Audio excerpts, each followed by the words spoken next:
What's going on, fellow A-plussers? It is I, your host as always, Adam Perez, coming through once again with a brand new review and breakdown of the series finale for the book of Boba Fett, ladies and gentlemen. That's right, Chapter 7, In the Name of Honor, wind up dropping earlier this morning for us, guys. Well, midnight, I guess it just depends on wherever you certainly live in the country.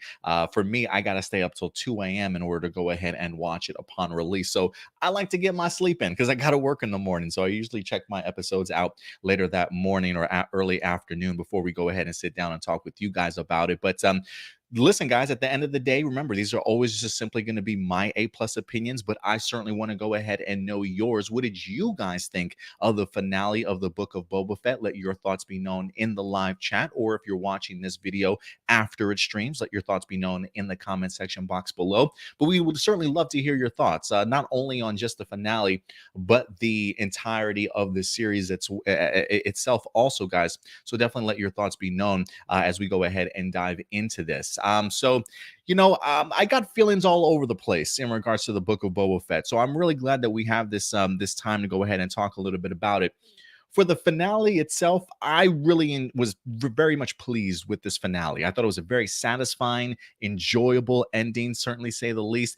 For 7 episodes of a series, I thought for the most part, all the storyline threads that they started out with, they certainly wrapped up and finished pretty nicely in the end, and kind of giving us a little bit of a tease kind of going forward also. But overall, I really enjoyed this episode. I truly did. The momentum for this series has definitely continued to grow since the very first episode. Each episode continuing to get progressively better and better and better. The additions of Mando and Grogu towards the last half of this series certainly didn't hurt it whatsoever, if not certainly did improve upon it. And we finally got that war for Mos Espa in this particular episode here, which is everything that I really wanted to see, honestly. One of the things that we talked about the moment Danny Trejo Boba Fett on a Rancor, and I think I even mentioned that in the episode. Like, if Boba Fett wants to see at the end of this finale, I need to, I need to see him going with just demolishing fools. And I'm thankful that they gave me that. That scene alone definitely made me feel sleep. Like, it gave me everything that I certainly wanted out of this season. A couple characters really impressed. I thought Fennec Shand, this episode was actually pretty cool to get the opportunity to kind of see her doing the main job in regards to going over to Mos Eisley and trying to find the leaders. The mayor of Mos Espa, the leader of the Pike Syndicate, center, especially when he kind of sees that things are necessarily going. What? If we cut the head off of everything, then maybe everybody else will certainly stand down, right? So the fact that he sends Fennec to go ahead and do the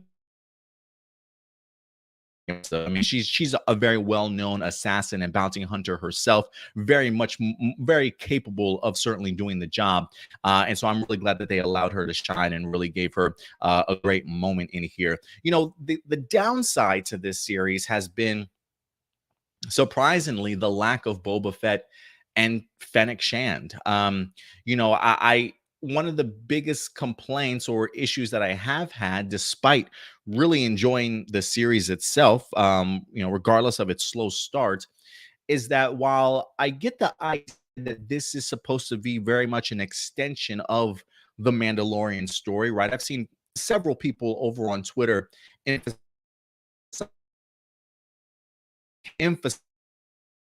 that this will just be an extension, if you will, or the continuation of sort of the Mandalorian story. So the idea of going into this series and thinking it was just going to be Boba Fett, I think is maybe a little bit misguided in a sense. But to be fair, while I definitely understand Kathleen Kennedy's point in regards to this is just an extension of the Mandalorian, I honestly think that you still could have showcased this series quite differently and still had Mando included in it, whether that be cameos, glorified cameos, right? Maybe he's in it just a little bit longer than normal. But the idea of literally giving him sort of like 2 full episodes felt a little unnecessary for me. I that you probably could have used a lot of that time to further tell the story of Boba Fett, whether that be after his time with the Tuskens, before his time in the Sarlacc pit, whatever the case may be. They were juggling the idea of flashbacks relatively well when this particular episode or series began.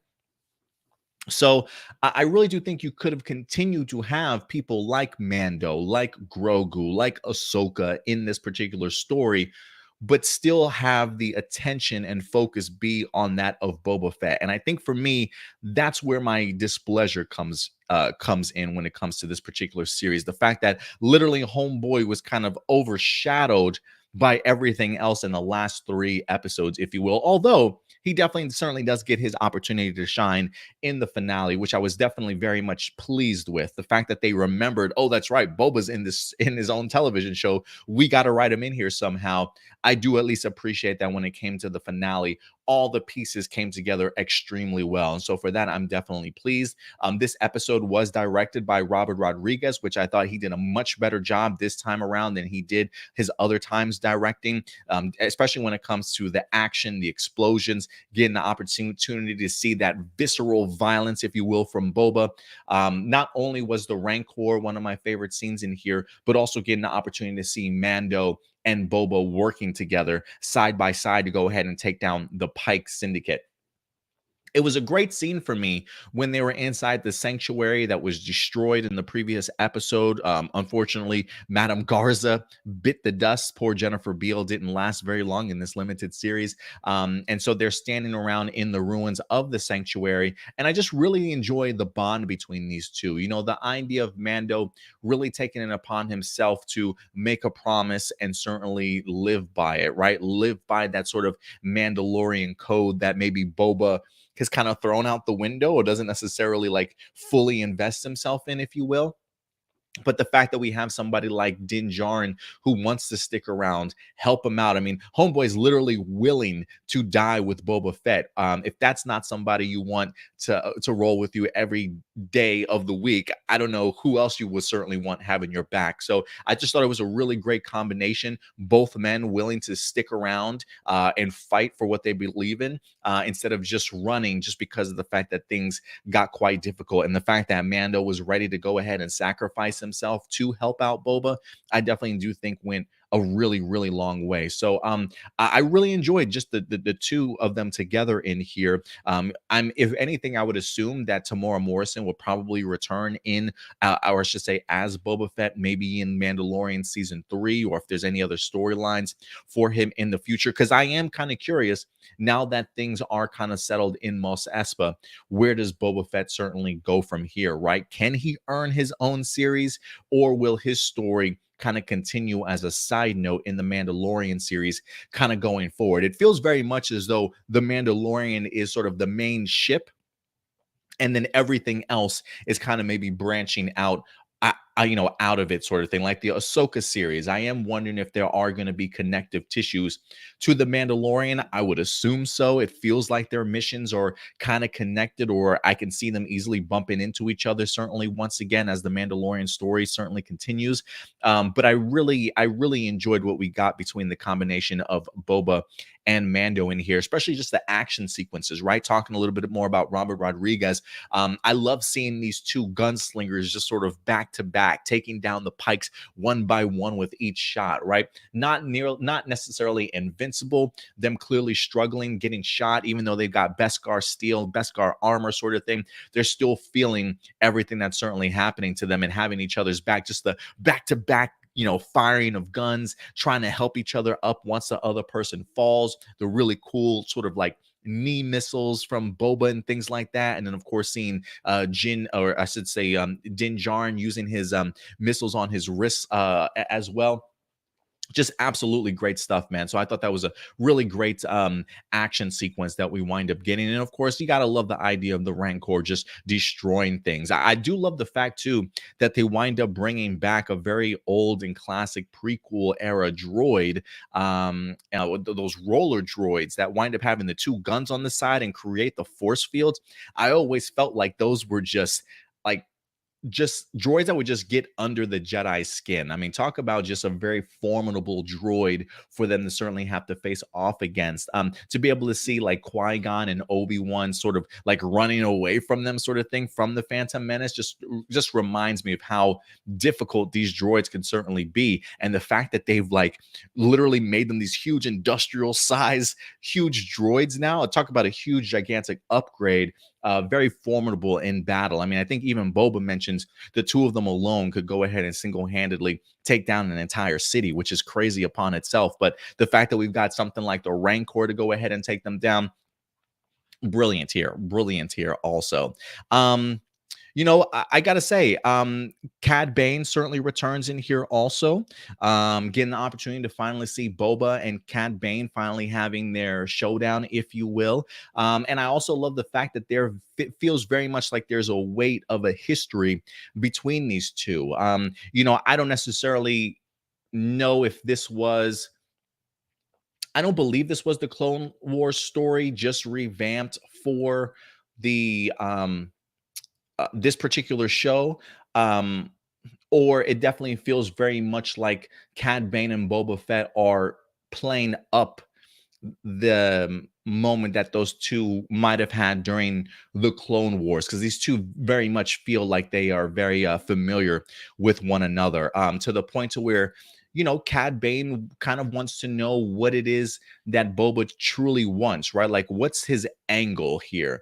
Clearly, they have a past, right? He clearly knows Boba's personality from before, still refers to him certainly as a cold-blooded killer sort of thing, right? I mean, look, Boba's hands definitely are dirty. Nobody's saying that his hands are certainly clean. But the one thing about this series that I've enjoyed is that this really feels like a Boba that's trying to reform himself, that's trying to do things a little bit differently, right? Like he talked about the idea of with Fennec Shand a couple of episodes ago about the idea of being tired of having a bunch of idiots like have him go out and just kill people, or, put him in situations where he could easily die, sort of thing, right? So the idea that he wants to be a smarter leader, actually take care of those certainly around him, and by doing the right thing, that's where prosperity, wealth, respect, all of that certainly comes from. And I think you get to see the fruits of his labor at the end of this episode when people are bowing to him and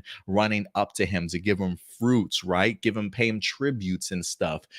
They see the effort that he's put in to not only protect their businesses, but also protect the town as a whole, sort of thing, right? So this has been a fun journey for me, at least in regards to the introspection for Boba Fett, seeing how he has changed, how the near-death experience might have changed him, his lifelong experiences, sort of being tired of being put in that situation, the rehabilitation, I guess you can say, that maybe the Tusken Raiders kind of gave him, to appreciate this planet a little bit more and the sands of Tatooine, right? Because this isn't Boba's like home town, you know what I'm saying? Like, so the fact that he feels a connection to Tatooine now, to where he's got to be its protector and its provider, sort of thing, I think really does kind of speak volumes. So when we do get the opportunity to meet somebody like Cad Bane, it's Cad Bane thinking to himself, Boba's got to be the same person that I remember him from, right? He's got to be approaching this with a very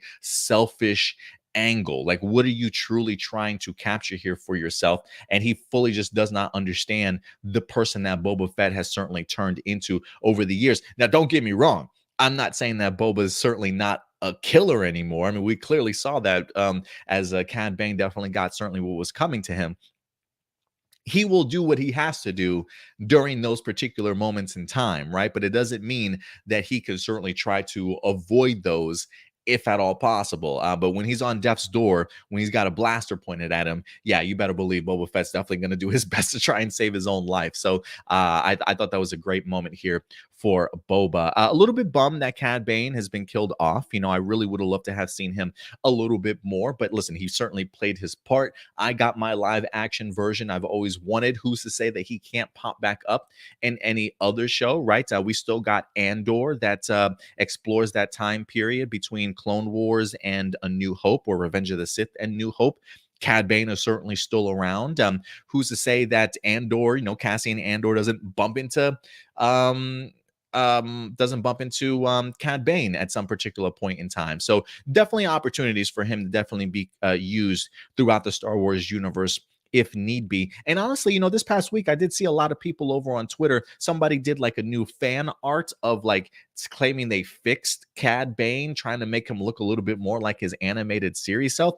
If you ask me, I think Cad Bane looks great as it is. The idea of trying to fix something, honestly, if you ask me, I think they did a terrible job. Not necessarily a terrible job, but sort of took the design backwards, if you will. I really am thrilled and very much pleased with the Cad Bane design in regards to getting him from animation to live action. I thought they did a brilliant job in regards to that, to be perfectly honest with you guys. Let's see here. We do get the revelation from Pike Syndicate also in this episode that they are the ones that wind up killing the Tusken Raiders. That's kind of the impression I was certainly under from very early on, especially when Fennec Shand sort of even questions the idea like, these speeder bike guys, that doesn't necessarily seem like their sort of thing that they would do, right? Like the idea of speed bikers taking on a group of Tusken Raiders, not really believable. So I'm at least glad that they confirmed that in here. And I actually really appreciated how Cad Bane tried to utilize that bit of knowledge and get under Boba Fett's skin just a little bit, right? I mean, the revelation that the Pikes killed sort of your family, your tribe, to kind of push Boba to, jump right into a battle with him, force his hand, but with the advice of Fennec telling him, let's have this fight on our terms. Don't let him push you certainly over the edge. I thought it was a brilliant plan by Cad Bane to definitely get under his skin, but unfortunately, it just did not work out whatsoever. I mean, Fennec is definitely the brains of the operation here. I definitely do think she's got a great head on her shoulders, and I really have loved how they've utilized her in here. But again, it goes back to the idea that Boba and Fennec truly should have had more time. Like, if you want to include the Mandalorian in here, that's certainly fine. You don't have to give them 2 episodes worth, though. Like, that's just overdoing it, if you personally ask me. Again, I get the idea that this is an extension of the Mandalorian series itself, but when you name it Book of Boba Fett, at least have the audacity to give this man the majority of the screen time over other characters that we're going to revisit anyway when it comes to the Mandalorian season 3. It's just about execution and utilizing these characters a little bit more and to perfection. And so I just feel like that's where they certainly dropped the ball at. But overall, I was really pleased with this particular series overall. I thought we had a great reunion, reuniting, if you will, of father and son. When it comes to Mando and Grogu, I'm not gonna lie, I did feel some type of way of Luke just sending Grogu off in the X-Wing. Granted, I understand the idea that, look, he's got R2D2 there with him, right? Certainly more than capable. But it's like you literally just leaving this baby to, like, who knows, like, what would have come up in the vast area of space going from whatever planet that was over to Tatooine, right? Like, the X-Wing could have been, cut off or whatever the case may be. Somebody could have kidnapped poor Grogu. I mean, granted, he is a Force user. I'm pretty sure he could probably handle himself for the majority of time, but it's like, it's just not a good look, Luke. Like, you couldn't even come back to Tatooine to hand him back face to face. You're like, just go, Grogu. Just get out of here. Were you that disappointed and butthurt that Grogu didn't choose the lightsaber over the awesome Beskar chainmail? Like, I would have probably have taken that too myself. But it would have been nice to have seen at least Luke deliver Grogu back to Mando. I mean, listen, if you were going to come face to face and take him from Mando, at least have the balls to go ahead and take him back to Mando and maybe even help out when it comes to Tatooine, right? Like, this is your home planet. If there's anybody that should be fighting for the Pike Syndicate to not take over, it should be you, Luke. So I am a little bit surprised that Luke just let Grogu be delivered like he's some, like, R2D2, some stork delivering a baby to new parents or something like that. It felt a little bit off to me, but I am glad that they at least got reunited in here. Like, seeing Grogu jump into his arms, super sweet, super adorable. As a guy who's got a newborn son myself, it did warm my heart, honestly, seeing those two kind of reunite. And then just a great moment of Grogu calming down the Rancor, which honestly, if you, I believe all the way going back to something like Mandalorian season 1, I want to say we've seen Grogu calming down creatures before, or at least having that sort of ability to definitely do so. So this definitely doesn't seem like a new power. If anything, the fact that he can control or at least help ease a beast the size of the Rancor, I definitely do think certainly speaks volumes in regards to it. And then just seeing those two kind of cuddle up together, I thought was pretty awesome. The Rancor being a little baby, it feels like maybe him and Baby Yoda can actually turn out to be rather good friends. Michael, what's up, Michael? Good to see you in here. He says, is Grogu a baby version of Yoda?" So Grogu is just a baby version of the species that Yoda is. So Grogu and Yoda are not the same person. Whatever species Yoda is, Grogu is as well. And clearly shared some time with Yoda at the Jedi Temple, as we get the opportunity to see in the flashback sequence prior in the previous episode when Luke opens up Grogu's memories. We do see the moment of Order 66 when the clone troopers infiltrate the Jedi Temple. So you got to assume that Grogu, as a baby, was at the temple also at the same time as Yoda. Kind of curious if maybe Yoda helped train him at all, or maybe he was like legit baby and couldn't really do too much at that time, because a lot of time has definitely passed from that moment up to when we get to see the Mandalorian in the very first episode. So yeah, same species as Yoda, but definitely not the same character, to say the least. And I do love the fact that the mechanic is back once again in this episode. "What's your name?" "Grogu." "I'm not calling you that." I feel like that's probably the feeling of a lot of people. But the name Grogu is actually kind of growing on me a little bit, honestly. So I'm actually a really big fan of it. Um, yeah, love seeing the war break out. Black Chrysanthemum trying to come through, doing the best that he possibly could. I honestly thought that homeboy was toast. I love the fact that everybody at least reunites with each other back at the sanctuary a little bit, to let and even get an opportunity to see the Freetown people finally make it. I will say this in regards to, at least speaking of Freetown, in regards to the idea of the post-credit sequence that we wind up getting in this episode towards the very end. We got two. Well, I don't want to say we got two. We did get one post-credit scene, but I did love the little scene of Grogu and Mando on the Naboo starfighter, and he's just knocking at the window, sort of thing. I'm like, what does Grogu want so badly? He just wants to go fast. I thought that was actually pretty funny of a clip for them to go ahead and end off on. But the post-credit scene, when Boba's walking down the streets and Fennec Shan says, "We need to get you in the back to tank," and he says, "Oh, well, somebody's using it already." There's a part of me that thought it was Black Chrysanthemum, just based off of the beating that this man took from the blaster fire during this war. But when you get to the post credit scene, it's actually Cobb Vanth from Freetown. As it looks like not only are they trying to heal him, but it looks like the mods are going to go ahead and get a hold of him and do some modifications and some upgrades. And eventually he will be the one to go ahead and I'm assuming get an upgrade and come back to life. So Cobb Vanth is at least still in the picture, which is nice to know, especially when you've got somebody like Timothy Oliphant who plays him. Such a great character, great actor. Also, definitely want to try and keep him alive so that in the future you can certainly utilize him. And so that's another reason why I think when we get to Mandalorian season 3, wouldn't be surprised if we do see like a return of Cobb Vanth, Fennec Shan, and Boba Fett at some particular point in time. Like for me, it feels very much like we are building up to a Mandalorian war, if you will, or the idea of trying to take back Mandalore. And I definitely do think that Mando is going to need all the help that he can get. So I definitely do think a lot of these supporting characters will certainly stick around and maybe help Mando after he helped them in Mos Espa. So I'm really hoping that that's definitely the case. So we'll see what happens here. But I thought the action was great. Finally getting an opportunity to see the war blow over worked for me. The fact that this episode alone was like 58 minutes. I think this was the longest episode we've had, minus the credit time and things like that. It might have come in at like 52, 53 or something like that. I could be wrong. But I thought for the most part, despite how maybe some people might have felt about the ups and downs, or the ebbs and flows, I should say, of this series, I thought the season finale worked out tremendously well, to be perfectly honest with you. I was really pleased with it. Just trying to look through my notes and see if there's anything else in here. Um, Yeah, I think that's pretty much about it for the most part. Yeah, that's pretty much it. And really the only other thing I had was, yeah, more shine on Boba and Fennec would have been great.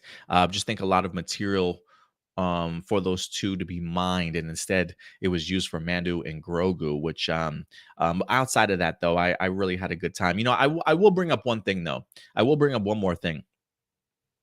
You know, for me, when it comes to this particular series, the first 4 episodes were very much Boba Fett focused. I personally really enjoyed the flashbacks that we wind up getting with the Tusken Raiders. For me, it not only filled in a lot of blanks for Boba, up until the point to where we do find him in Mando, but it also did give me a much greater sort of appreciation for the Tusken Raiders. I actually do think that this series did a lot for alien species when it comes to Star Wars in general, whether that be the Pikes, the Tusken Raiders, or others. So I do like the shine that it wind up putting on there. And honestly, the humor in this episode really worked for me. That mayor messenger, if you will, the Twi'lek, the the Twi'lek that he's like, oh, may I interrupt? I got an idea. And he decides to negotiate for them. And he's like, why don't you write down your terms of negotiation, Boba? And he's like, here, you go take this out there. You go read this to him. And he says, here are the terms. Nothing. And you can just see the look on his face. I kid you not. I really wanted him to get a blaster bolt in the chest. Like I really wanted them to go ahead and kill him off. But he lives to see another day. Maybe him and the mechanic will connect and have some babies of their own or something like that. She's a big fan of his head tails, apparently. But I thought that was actually a pretty funny moment that wind up leading to a great action sequence with Mando along with Boba in here. But overall, I will say this. Somebody, I'm not going to mention names or anything like that, but I am always fascinated to hear other people's opinions about a particular series, right? And so earlier today, I went ahead and posted the poster for Obi-Wan Kenobi, because Obi-Wan Kenobi has officially been announced for a May 25th release date. So Obi-Wan is coming May 25th, which I didn't even realize this is actually going to be the 45th anniversary of Star Wars on that day when the Obi-Wan Kenobi series is released. But anyway, I dropped the picture for it. And I said, I'm so ready to see Ewan McGregor back as Obi-Wan Kenobi, and it seems he's ready for fans to be super pleased with this particular series. And somebody mentioned, it says, talking about the book of Boba Fett, said Kathleen Kennedy was in charge of the first 4 episodes of Boba Fett, and then Disney stepped in to fix the mess in the last 3 episodes. She had full control over Kenobi, so I'm worried she'll screw it up. It's a shame what she's doing, all this damage to the legacy characters. So I said, look, I have never heard that before in my life. Like, I said, where did you read that from? Because I've heard no such thing. And they mentioned, well, that's just a rumor. So mind you, that's just a rumor. But they go on to all the other things that they feel like she's messed up, yada yada yada. Listen, again, what that person said was simply just a rumor. But I will say this, you know, first, that idea of Kathleen Kennedy working on the first 4 episodes of Boba Fett and Disney not being pleased, so they step in and say, you know what, no more hands-on for you. We'll handle the last 3, which the last 3 episodes have certainly been great. I don't necessarily know if that's how television works, like the idea, first off, we've seen Disney push back content before, hold off on content before if it certainly doesn't work, bring other people in to change things around if what they want isn't certainly working. So the idea of them getting 4 episodes from Kathleen Kennedy that they're not pleased with, and then bringing somebody in for 3 more, and then airing that content doesn't make any sense to me. I think if anything, if they were displeased with what Kathleen Kennedy was doing, if she was in charge of the first 4 episodes, if anything, I think they probably would have just redone them with whoever was in charge for the last 3 episodes. And mind you, Jon Favreau is the showrunner for this show. Jon Favreau is the writer for this show. Jon Favreau is the executive producer for this show. Trust me when I say, if there's anybody in charge, granted, yes, Kathleen Kennedy is certainly above Jon Favreau, but if there's anybody in charge of this show where responsibility should be placed, it is in fact Jon Favreau. Like I'm over the idea of when things go bad, blame Kathleen Kennedy. When things go good, blame Jon Favreau and Dave Filoni. No, it's accountability. Let's not detract from who really should get the blame for certain things that don't go well or should go well. When your name is on it, and Jon Favreau's name is on this series a lot, that's where all the blame certainly should go, and certainly should come from. So, well, again, he just mentioned this, the idea of a rumor, but I do think that this is just a BS rumor, honestly, at the end of the day. It just truly feels that way for me. And honestly, the idea, if that were the case of Kathleen Kennedy messing up the first 4 episodes, they also did renew her contract, right? Well, after this had already been filmed. So if they have been displeased with her, I don't necessarily know if they'd be like, hey, we want you back some more type of mentality. You know what I mean?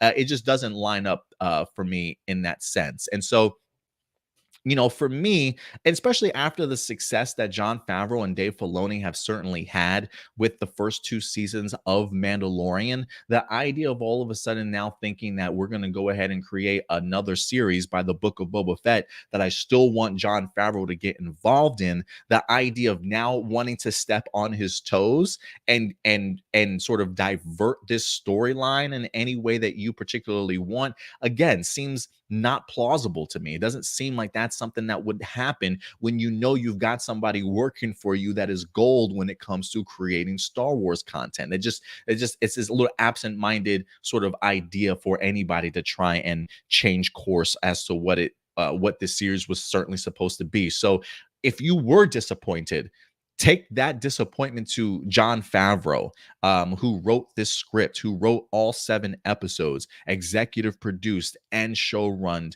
this particular series. If anything, yes, the inclusion of Mando and Grogu worked great. It definitely gave this particular series a boost that it certainly needed, and it worked to their benefit. I mean, look, episode 6 was like a wet dream for Dave Filoni. I mean, all the Skywalker, all the Ahsoka, all the Grogu, again, all of that did not need to be in this series. Like, I just don't think all that did need to be in the series. I honestly think that you probably could have held a lot of this off for Mandalorian season 3. Again, not saying that they shouldn't have been in this show. I'm just saying when Boba Fett's name is bold letters, just like you see on my screen right here, he should be the focus of all 7 episodes. And unfortunately, there is a portion where he wind up becoming a throwaway, or a supporting character. And some people will say, well, those were the best episodes, Adam. So how can you argue against it? I get it. I get it. It's all great because we all love Mando and things like that. But I do think the execution of it certainly could have been a lot better than what it certainly was. Because I do think that the series itself certainly was getting better. I get the pushback. I get the idea of some people thinking maybe it was a little bit too slow. It kind of dragged. Nothing eventful certainly happened. I truly get it. But from a writing standpoint, you definitely could have done something a little bit more than what we certainly wind up having with Boba and Fennec. And I think it probably would have gone a really long way. Again, not taking anything away from the series, because as a whole, I was a big fan of it. I certainly did enjoy it from beginning to end. I just feel some type of way that Boba kind of got sidelined a little bit in his own show. What's up? We got Jordan in here. He says, literally just got done watching the finale. I enjoyed it a lot. This is the Boba Fett we should have had all season. And yeah, I definitely agree. For me, I personally would have liked to have seen a little bit more action. It was a reason why when we talked about the Robert Rodriguez directed episodes early on in this season, I was a little bit underwhelmed. Not to say that I guess this is part of me that kind of expected a lot more action than what we certainly got. So again, I think maybe the execution probably wasn't to perfection when this series first certainly started, but it definitely ramped up in the last 3 episodes also. So yeah, this is definitely the Boba Fett we should have had all season, but unfortunately we just did not get that opportunity to do so. And again, who's to say episodes 5 and 6, if we didn't have all that Mando, maybe would have gotten more of Boba in that same light. So I just think there could have been some give and take, honestly. Michael says, what do you think of Ewan McGregor returning as Obi-Wan for his own series? I'm a huge fan of it. I've been really wanting Ewan McGregor to return for quite some time. Um, I've come to appreciate the prequel series over the years a lot more, but even when I started out and wasn't necessarily a big fan of all of them, I will say Ewan McGregor was always a standout for me. I always really loved Ewan as Obi-Wan Kenobi. So the fact that he's ready to return, I think he says he's about maybe the same age now that Alec Guinness was um when they wind up doing A New Hope. That kind of gives me chills to kind of see that we've kind of really come full circle for Ewan McGregor as Obi-Wan. But this is something I've been waiting for ever. I didn't care if it was a movie form or a series form. When they said it were moving to a series form, I actually kind of like that idea even more than the idea of a movie. I just think that you have so much more story that you can tell in this particular format. I just hope they certainly use their time very wisely. Jordan also says, I'm very excited for Hayden to come back. Anakin is my favorite Star Wars character. Well, you are a very lucky man then, because Anakin Skywalker certainly is set to return. I believe Ewan McGregor did mention him having a couple of scenes with him as Obi-Wan and Hayden as Anakin. I'm wondering if that emphasizes flashback moments between these two from the Clone Wars, or if he's simply just talking about Anakin in the sense of him as Darth Vader, in a sense of having another meeting between these two characters. But I'm there with you too. Like the fact of Ewan coming back and Hayden, I think it's a match made in heaven when it comes to those two on screen together. So the fact that they're coming back, really thrilled. And for me, I think what makes me excited is the idea that wounds have healed over 20 years, right? There was always so much pushback against the prequels, but after so much time, the Star Wars fans are so welcoming and ready to bring them back into the fold. And I'm just glad that they are willing to accept the invitation back, because some people can really get soured on a franchise when fans and things like that sort of turn their back against them, if you will. But the fact that Lucasfilm and Disney and everybody have continued to not burn bridges or have open arms sort of thing really gives me hope that when it comes to this series, it's going to be great. Deborah Chow, I believe, is directing all the episodes. I can't remember who's writing it. I think maybe Jon Favreau and Dave Filoni might be writing it. I could be wrong. I'll double check. But regardless, I think we'll have something special on our hands. I mean, look, it's Ewan McGregor. People are going to watch this. People loved him as Obi-Wan Kenobi, so this is going to get a ton of fanfare for sure. I just hope they certainly don't drop the ball. And honestly, I don't think that they have yet when it comes to Star Wars television. The 2 seasons of Mandalorian were great, despite how maybe some people might have felt about the book of Boba Fett starting out slow.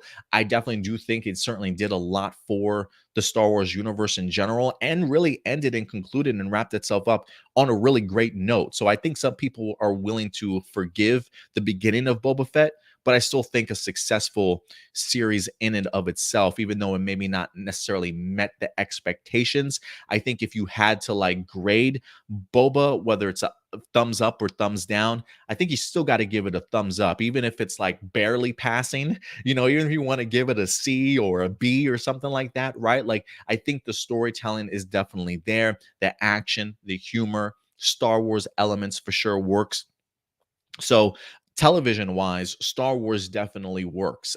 So I'm assuming, if anything, the same will happen when it comes to Obi-Wan, but I'm keeping my fingers certainly crossed, guys. Look, at the end of the day, I was pleased. Whether or not you were, though, I would definitely love to go ahead and know your guys' thoughts in regards to the finale of the book of Boba Fett. And listen, again, if there's anything that I missed, whether that be character details, storyline elements that you want to further go ahead and continue to talk about, please let your thoughts be known in the comment section box below, and we'll definitely continue to do so and talk about it with you guys here. And listen, guys, just so you know, Oh, I did pull up this photo. I had to. I love this photo of just Boba on a Rancor. I mean, how fucking badass is that, man?